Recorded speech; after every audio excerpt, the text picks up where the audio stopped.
दोस्तों, जंग की शुरुआत में ये बताया जा रहा था कि साहब देखिए, इज़राइल के जाल में जो है वो हमास फंस चुका है और तमाम संगठन जो हैं वो इज़राइल के जाल में फंसते जा रहे हैं। पर अब ये तस्वीर 10 महीने की जंग के दौरान लोगों के सामने आने लगी है कि असल में इज़राइल के जाल में कोई संगठन नहीं फंस रहा, बल्कि इज़राइल जो है वो ईरान और शहीद जनरल कासिम सुलेमानी के जाल में फंस गया है।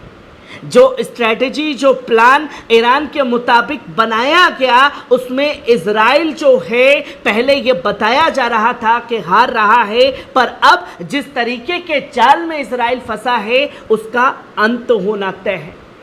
जिसकी तस्वीर जो है वो लगातार सामने आ रही है और इस पहलू को देखना और समझना भी ज़रूरी है। जहां लोग ये साफ तौर पर बताने लगे हैं कि इज़राइल से जंग जो है एक दौर में नहीं, 2 दौर में नहीं, बल्कि 3 चरणों में इज़राइल से ये जंग लड़ने की तैयारी जो है वो शुरू की गई। जहां पहले चरण में हमास ने खुल करके ज़मीनी स्तर पर मोर्चा संभाला, जहां ये कयास लगाए जा रहे थे और दुनिया ये बोल रही थी कि हमास जो है महज 2 से 3 महीने जंग लड़ पाए तो बहुत बड़ी बात होगी, पर हमास अपने कंधे पर, अपने दम पर इस जंग को 10वें महीने की तरफ खींच लेता है। और जब 50% भी अपने किए गए वादे को इज़राइल पूरा नहीं कर पाया हमास के खिलाफ, तो अब जंग का दूसरा चरण शुरू हो चुका है। और वो जंग का दूसरा चरण है हिजबुल्लाह, जहां इस पूरी जंग को लेबनान ने अपनी ओर खींच लिया है। और जब इस जंग को अपनी ओर खींचने का काम हिजबुल्लाह द्वारा किया गया है, तो तीसरा चरण जो है ईरान के साथ शुरू होने वाला है, जिसके कयास और कई बड़े एक्सपर्ट ये बार बार डंके की चोट पर कहते रहे हैं कि ईरान इज़राइल भिड़ेंगे और जब तक ईरान हमले करेगा इज़राइल के ऊपर, वो हर तरीके से इज़राइल जो है कमज़ोर हो चुका होगा। जहां आप सबसे पहले देखें कि किस तरीके से इस जाल को बिछाया गया और कैसे इस जाल में फंसाया गया है इज़राइल को, जिसकी तस्वीरें जो हैं वो लोगों के सामने आ चुकी हैं। और इन तस्वीरों को लेकर के तमाम तरीके के सवाल और तमाम तरीके से चीज़ें जो हैं वो लोगों के सामने आई, जहां ये बताया गया कि कैसे ये जाल जो है बुना गया है और इस जाल में बुरी तरीके से उलझ चुका है अब ख़ास तौर पर इज़राइल, जहां लोग इज़राइल और फ़िलिस्तीन की स्थिति की शुरुआत से ही ये देख रहे हैं और वो जानते हैं कि पहले कई बार इस पर बात की जा चुकी है, जहां जंग 3 चरणों में इज़राइल के साथ लड़ी जाएगी। जहां पहले चरण में इजरायली सेना के यथासंभव पंगु बनाना हमास का काम रहेगा। मुझे ये उम्मीद नहीं थी कि हमास 7 महीने से अधिक समय तक टिक पाएगा इजराइल के सामने, लेकिन पिछले 9 महीने से इस बात का ज़रा भी संकेत नहीं है कि हमास की हार होने वाली है, बल्कि अभी भी कई जगह पर रह रह करके हमास द्वारा हमले इजरायली सेना के ऊपर किए जा रहे हैं। और प्रतिरोध योजना के रूप में दूसरा चरण और सबसे बड़ा कार्य हिजबुल्लाह के लिए हमास द्वारा पहले से ही कमज़ोर इजरायली सेना को कुचलना होगा, जहां हमास ने अपने हमलों से ये बता दिया कि साहब हम सीधा वार करके इजरायली सेना को, उनके तमाम चीज़ों को नुकसान पहुंचा सकते हैं। और हिजबुल्लाह ने इस स्ट्रेटजी में ये बता दिया कि भाई हमारे पास इतनी उम्दा टेक्नोलॉजी है कि आपके सारे जितने भी ब्रह्मास्त्र हैं उसे हम फेल कर सकते हैं। और तीसरे चरण में सीधे तौर पर ईरान सहित मध्य पूर्व के सभी अर्धसैनिक संगठनों द्वारा इजराइल पर पूर्ण आक्रमण होगा,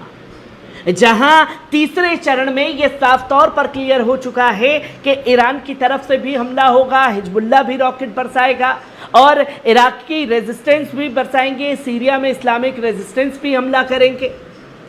जहां इजराइल का प्रधानमंत्री बेंजामिन नेतन्याहू इजराइल के लोगों को अंत की ओर लेकर के जा रहा है,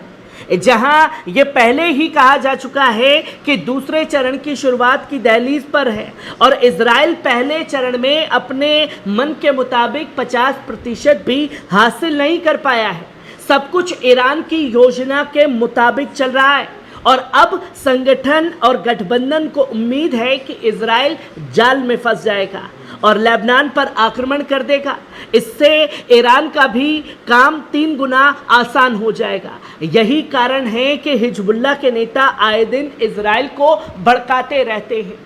और कुछ लोगों का ये सवाल ज़रूर रहेगा कि साहब अगर इतना ही बड़ा ताकतवर बलवान ईरान है तो वो सीधा सीधा इस जंग को इजराइल से क्यों नहीं लड़ता, उसने सीधा इस जंग में इन्वॉल्वेशन जो है क्यों नहीं दिखाई, ईरान सिर्फ बकैती ही और धमकी ही क्यों देता रहा।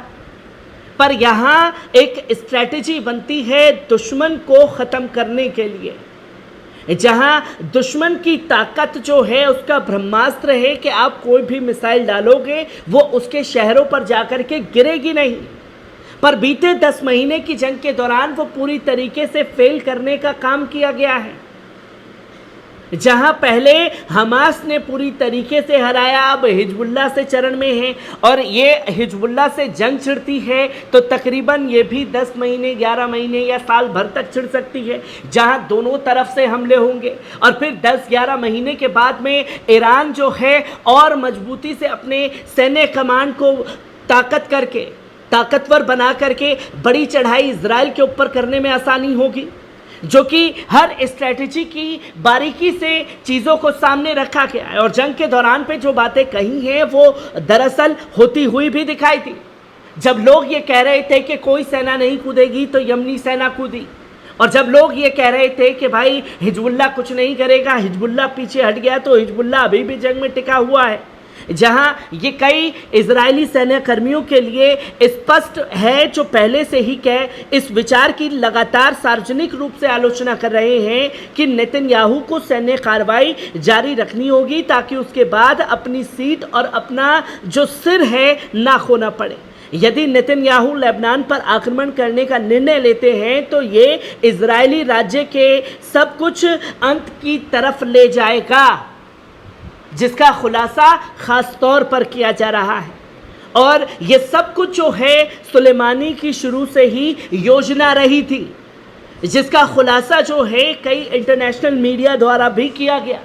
और ये बताया गया कि सीरिया को लक्ष्य करें, उसे सुरक्षित करें, ईरान से लेबनान तक एक सीधा पुल बनाएं, हिजबुल्लाह को हथियार से लैस करें और संभावित उसकी हर तरीके से मदद करें। उन्होंने जो कुछ भी किया वे इसी दिशा में आगे बढ़ रहा था। हिजबुल्लाह को रोल मॉडल की भूमिका निभाने या मौज मस्ती करने के लिए बनाया, प्रशिक्षण और वित्त पोषित नहीं किया गया था,